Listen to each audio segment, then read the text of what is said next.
నమస్తే. శ్రీ గురుభ్యో నమః. మనం ఇప్పుడు ఎక్కడ చూసినా ముఖ్యంగా హైందవ సమాజంలో ఓ మాట వింటున్నాం. పంచపరివర్తన. పంచపరివర్తన ఎవరు, ఎందుకు ఈ ప్రారంభం చేశారు? ఈ పరివర్తనలో ఏమేమి ఉండాలి అనే విషయాన్ని కనుక చూసినట్టయితే ఇందులో మనకు కనిపించేటువంటివి ముఖ్యమైనటువంటివి 5 రకాల మార్పులు. పరివర్తన అంటేనే మనం ఏదో ఒక తప్పు జరిగింది, ఆ తప్పును సరిదిద్దుకోవడం. ఈ పరివర్తన ఏ ఏ భాగాల్లో జరగాలి, ఎందుకు అన్నది దాదాపుగా ఆర్ఎస్ఎస్ 100 సంవత్సరాల సందర్భంగా ఈ పంచ పరివర్తన కార్యక్రమాలు చేసుకుంటూ ఉన్నాము. సంఘ వాళ్ళు మనకు చెప్తున్నటువంటి పంచ పరివర్తనలో మూడవది ఏమిటి అంటే, మూడవది స్వదేశీ స్వభాష. స్వదేశీ స్వభాష అంటే మన దేశం. మన దేశంలో మనం తయారు చేసుకున్నటువంటి వస్తువులు, స్వభాష, స్వభూషం, ఇవన్నీ భాష, భూష, ఇవన్నీ కూడా మనవే ఉండాలి అన్నది చెప్పారు. అసలు స్వదేశీయులు అంటే మనం ఎవరో భారతీయులు.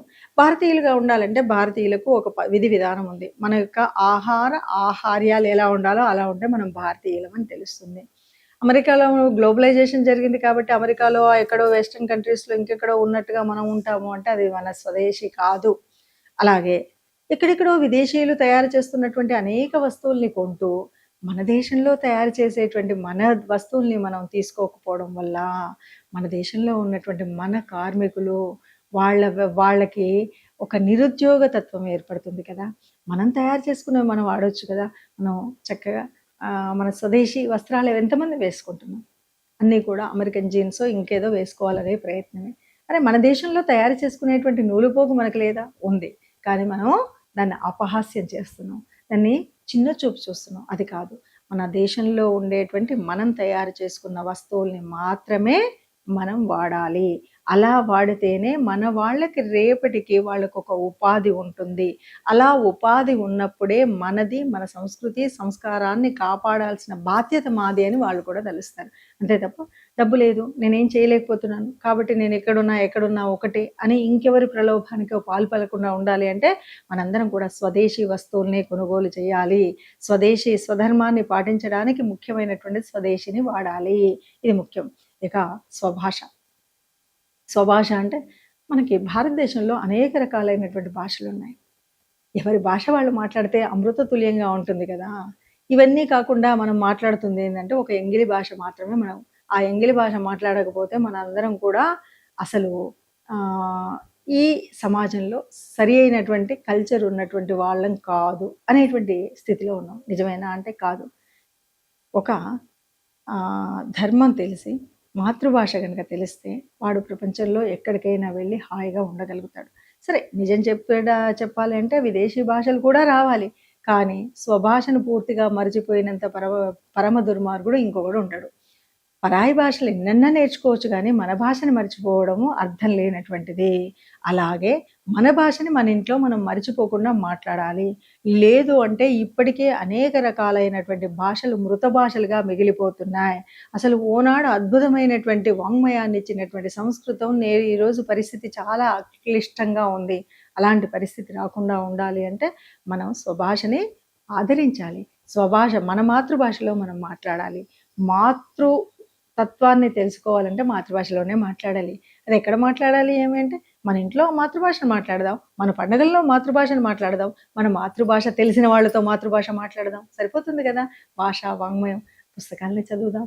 ఆ మాతృభాషలో వచ్చేటువంటి అనేక రకాలైనటువంటి విశిష్టమైనటువంటి పుస్తకాలు అనేకం ఉంటాయి. వాటిని కొనుగోలు చేద్దాం. ఇది మనం చేయవలసింది స్వభాష అంటే. స్వభాష అనగానే అందరికి కూడా ఫ్యాషన్ పీరియడ్లో మనం ఇంగ్లీష్ మీడియంలో చదివిపించి మన భాషలో కనుక మాట్లాడితే ఏదో చిన్న చూపనో, మన భాష రాని వాళ్ళం అనుకుంటారనో, మనకు కల్చర్ తెలియదు అనుకుంటారనో, మనం రకరకాలుగా ఏదో రకమైన ఇబ్బందితో మన భాషను మనం పక్కకు పెడుతున్నాం. మన ఇంట్లో మనం మాట్లాడినప్పుడే ఉదయం నుండి సాయంకాలం వరకు కనుక లెక్క కడితే ఒక 100 మాటల్లో దాదాపు 60 మాటలు అన్య మాటలే ఉంటున్నాయి. అంటే ఆంగ్ల పదాలు లేకుండా మనం మాట్లాడడం అనేది కష్టమైనటువంటి పరిస్థితి ఈరోజు కనిపిస్తుంది. ఇది కాదు, మాతృభాషను రక్షించుకోవాలి, మాతృ సంస్కృతిని రక్షించుకోవాలి. అందుకని స్వభాషను రక్షించుకోవాలి. అలాగే స్వవేషం. మన వేషం ఎలా ఉండాలి అంటే మన ఆహార్యం ఎలా ఉండాలి? ఎక్కడో అమెరికాలో పుట్టొచ్చినట్టు అమెరికాలో ఉన్న డ్రెస్సులు, అమెరికాలో ఉన్న తత్వం కాదు కదా! ఆడపిల్లల దుస్తులు వేయడం ఎందుకు మర్చిపోయారు? మగపిల్లలు మగపిల్లల్లాగానే ఉంటారు. ఆడపిల్లలు ఆడపిల్లల్లాగానే ఉండాలి. కానీ మన పిల్లలు ఈరోజు ఆడో, మగో తెలియనటువంటి సందిగ్ధంలోకి ఎందుకు వెళ్తున్నారు? అర్థం కావట్లేదు. మగపిల్లలేమో ఒక రకమైన డ్రెస్ వేస్తున్నారు. ఆడపిల్లలు ఒక రకమైన, ఇద్దరు కలిసి ఒకేలాగా కనబడే డ్రెస్సులతో మనకు ప్రత్యక్షమవుతుంటే ఏది తెలియదు. అలాగే ఆహార్యంలో మన కట్టు, బొట్టు అన్నాం కదా! అసలు మన జుట్టు ఎలాగ ఉండాలో ఎంతమందికి తెలుస్తుంది? మగపిల్లలేమో జుట్టు పెంచి, ఆడపిల్లలేమో జుట్టు కత్తిరించి, ఈళ్ళో తెలియదు, వెనక నుండి చూస్తే మొగనా, ఆడనా తెలియనటువంటి సందిగ్ధం. ఎందుకు? నిజమేనా అంటే బాగా ఆలోచిస్తే మన ఆహార్యాల్లో కూడా బోలెడంత శాస్త్రీయత ఉన్నది అన్న సంగతి మరిచిపోయి దాన్ని వదిలేసి తిరుగుతున్నాం కాబట్టి మళ్ళీ సంఘం ఒక్కసారి ఆలోచించి పంచపరివర్తనలో ఈ విషయం కూడా ఉన్నట్టయితే మళ్ళీ మనం పునర్వైభవం పొందాలంటే మళ్ళీ మన స్వభాష ఎలాగుండాలో స్వవేషం అలాగుండాలి, స్వభూషణం అలాగుండాలి అని చెప్పారు.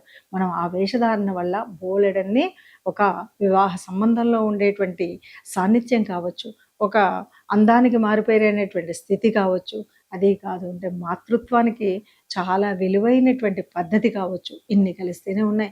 అందుకే కదా భౌగోళికంగా భారతదేశంలో ఒక్కొక్క రాష్ట్రానికి ఒక్కొక్క రకమైనటువంటి దుస్తులు ఎందుకున్నాయి అంటే అక్కడ ఉన్నటువంటి వాతావరణ పరిస్థితులకు అనుకూలంగా, అక్కడున్న పర్వతాలకు అనుకూలంగా, అక్కడున్న ఎడారులకు అనుకూలంగా, అక్కడున్న నదీ ఆ డెల్టా ప్రాంతాలకు అనుకూలంగా మనకు పూర్వం నుండి వచ్చినటువంటి వేషధారణ. దాన్ని మనం మార్చేసి అంతా ఒకటే, ప్రపంచం అంతా కుగ్రామంగా ఉంది అని మనం ఇష్టం వచ్చినటువంటి దుస్తులు వేసుకుంటే నష్టం మనకే. అది మర్చిపోయారు కాబట్టి మళ్ళీ ఒక్కసారి ఈ రకంగా ఆర్ఎస్ఎస్ 100 సంవత్సరాల ఉత్సవ సందర్భంగా ఒక్కసారి మన స్వభాష, స్వభూషణం, స్వవేషం అనేటువంటిది మనం పునరుచ్చరణ చేసుకొని దాన్ని మళ్ళీ సరి చేసుకొని అందులో కనుక వెళ్ళినట్టయితే చక్కగా మళ్ళీ 10 కాలాల వరకు మన సంస్కృతి కాపాడబడుతుంది. అలాగే భూషణాలు అంటాం, మనం వేసుకునే అలంకరించుకునేటువంటి వస్తువులన్నీ కూడా ఎలా ఉండాలి? ఇప్పుడు చూస్తుంటాం ఏదో మగపిల్లలు ఎక్కడో పనికిరానటువంటి వేషాలు వేస్తుంటారు, ఏదో జుట్టుకో 2 పూసలు పెట్టేసి ఇంకేదానికో ఇంకో పూసలు పెట్టి, ఇది కాదు కదా. మనకు చక్కనైనటువంటి ప్రతి ఆహార్యం వెనక ప్రతి అంగానికి కూడా మనకు రకరకాలైనటువంటి భూషణలు వేసుకునేటువంటి అలంకారాలు అలంకరించుకునే పద్ధతి ఉంది. చక్కగా అవన్నీ చేసుకోవచ్చు. ఓల్డ్ ఈజ్ గోల్డ్ అన్నారు కదా వాళ్ళే. కాబట్టి ఆ పురాణంలో పూర్వం రోజులలో పెద్దలు ఏమేమి ఉన్నాయో అలాంటి వస్తువులన్నీ వేసుకోవచ్చు. ఒక్కొక్క వస్తువుకు ఒక్కొక్క విలువ ఉంది. పగడం ధరిస్తే ఏమవుతుంది, ముచ్చం ధరిస్తే ఏమవుతుంది, బంగారం ఒంటి మీద ఉంటే ఏమవుతుంది, ఏ రకంగా ఆరోగ్య పరిస్థితి మెరుగవుతుంది, ఒక స్త్రీమూర్తి తప్పనిసరిగా పగడం వేసుకోవడం వల్ల దాని మీద నుండి జారిపడే నీటి వల్ల నీకు గర్భ వ్యవస్థ ఎంత గొప్పగా ఉంటుంది. ఇవన్నీ చెప్పినవే కదా. నీ ఒక స్త్రీమూర్తి తల్లి, నువ్వు మాతృమూర్తి కావలసినటువంటి దానివి, నీకు తప్పనిసరిగా నువ్వు గాజులు వేసుకున్నట్టయితే ఆ మణికట్టు దగ్గర ఉన్నటువంటి నాడీ వ్యవస్థ సరిగ్గా కదిలాడుతుంది. అలా కదిలాడినప్పుడు నీ గర్భకోశానికి సంబంధించినటువంటి అనేక రకాలైన రుగ్మతలు పోయి చక్కగా మాతృత్వానికి సరైన స్థితి ఏర్పడుతుంది అని కదా మనకు శాస్త్రం చెప్పింది. ఆ శాస్త్రం అంత గొప్పగా వాళ్ళు శాస్త్రీకరించినటువంటి ఒక వ్యవస్థను తీసుకొచ్చి, అందుకని కదా మీకు సీమంతం రోజు గాజులు వేసుకోమన్నా, ఇంకెప్పుడైనా ఏదైనా ఇలా వేసి అలా తీయడానికి కాదు కదా. పెళ్లిలో పెళ్లి కూతురు చేస్తే 10 మంది వచ్చి అక్షతలు వేసి గాజులు వేస్తే వాటిని ఎప్పుడు పడితే అప్పుడు తీయమని కాదు కదా. అవి వేసుకుంటే ఆ తొలినాళ్ళల్లో భర్తతో కాపురం చేసేటప్పుడు సవ్యంగా ఆనందంగా మనం చేసేటువంటి దానివల్ల చక్కటి మాతృత్వానికి, తొలి మాతృత్వపు ఆ ఆనందం అంతా కూడా పొందడానికి కదా ఇవన్నీ చేసింది. మరి ఇవన్నీ మర్చిపోయి ఏమో చేస్తున్నాం అనుకుని స్వభాషని, స్వభూషణాన్ని, ఇవన్నీ మర్చిపోతే ఇలాగే ఉంటుంది. కాబట్టి మనం అందరం కూడా స్వదేశీ అన్నటువంటి విషయాన్ని గట్టిగా గుర్తుపెట్టుకోవాలి. మన దేశంలో తయారు చేస్తున్న వస్తువుల్ని మాత్రమే కొనుగోలు చేయాలి. విదేశీ వస్తువుల్ని మనం బహిష్కరించి బయటకు పంపకపోయినా మనం ఎవరం కొనకపోతే అవే వెళ్ళిపోతాయి. కాబట్టి దయచేసి అందరం కూడా మన దేశంలో తయారయ్యేటువంటి వస్తువులు కొనుక్కుందాం, మన వాళ్ళ నుండి వస్తువులను కొనుక్కుందాం, మన వేషధారణ మనం పాటిద్దాం, మన ఆహార్యాన్ని మనం స్వీకరిద్దాం. విన్నారు కదా, పంచపరివర్తన అంటే ఇది ఎందుకు తెచ్చారు అంటే ఏమీ లేదు. మనం ఇంతకు ముందు ఎక్కడో ఏదో రకంగా పొరపాటు జరిగిందా, తెలియకుండా విస్మరిస్తూ వచ్చామా, తరం మారుతూ ఉండడం వల్ల, చదువులు పెరుగుతూ ఉండడం వల్ల తెలియకుండా మనకి మనమే నిర్లక్ష్యం చేస్తూ ఉండడం వల్ల కొద్దిగా మన ధర్మంలో కొన్ని రకాలైనటువంటి ఇది పర్వాలేదు, అది పర్వాలేదు అంటూ మన ధర్మాన్ని పరిపూర్ణంగా పాటించే స్థితి మరిచిపోవడం వల్ల, సెక్యులర్ పేరుతో పెరుగుతున్నటువంటి పెనుభూతం వల్ల మన సంస్కృతికి, సంస్కారానికి ఇబ్బంది వచ్చింది.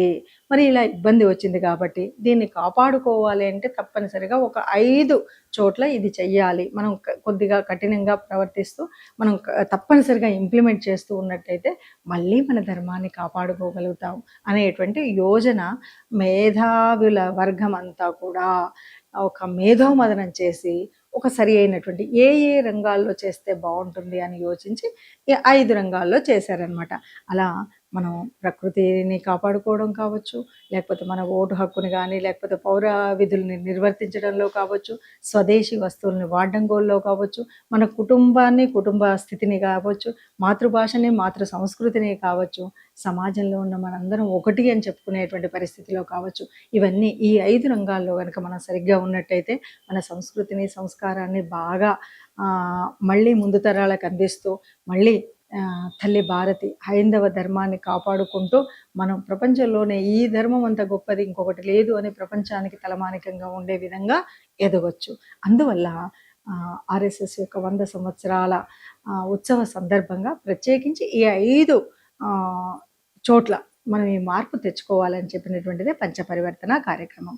ఈ పంచపరివర్తనలో అందరూ కూడా మనం ఈ హిందూ సమ్మేళనానికి వెళ్ళామా, లేకపోతే ఇంకెక్కడికి వెళ్ళామని యోజన చేయకండి. అందరూ కూడా ఇలా విన్నా సరే, ఓహో ఇది నిజమే కదా అని ఒక్కసారి మనసు పెట్టి ఆలోచించండి. ఒక్కసారి మనసారా నిజమా కాదా అని గ్రహించండి. ఇది నిజమే అనిపిస్తే తప్పనిసరిగా మనం పాటిస్తే రేపు మన తరం, ముందు తరం అంతా కూడా బాగుంటుంది అనేటువంటి ఒక్క యోజన చేయండి. దీన్ని మరిచిపోకుండా మనందరం కూడా పాటించే విధి విధానాన్ని మాత్రం పాటిద్దాం. ధర్మాన్ని కాపాడుకుందాం. ముందు తరాల్లో కూడా ఈ హైందవులుగానే బతుకుదాం. మన పిల్లలు కూడా హిందువులుగానే బతికి హిందువులుగానే చచ్చేటువంటి ఒక జీవన విధానాన్ని అందించి ముందుకెళ్దాం. నమస్తే.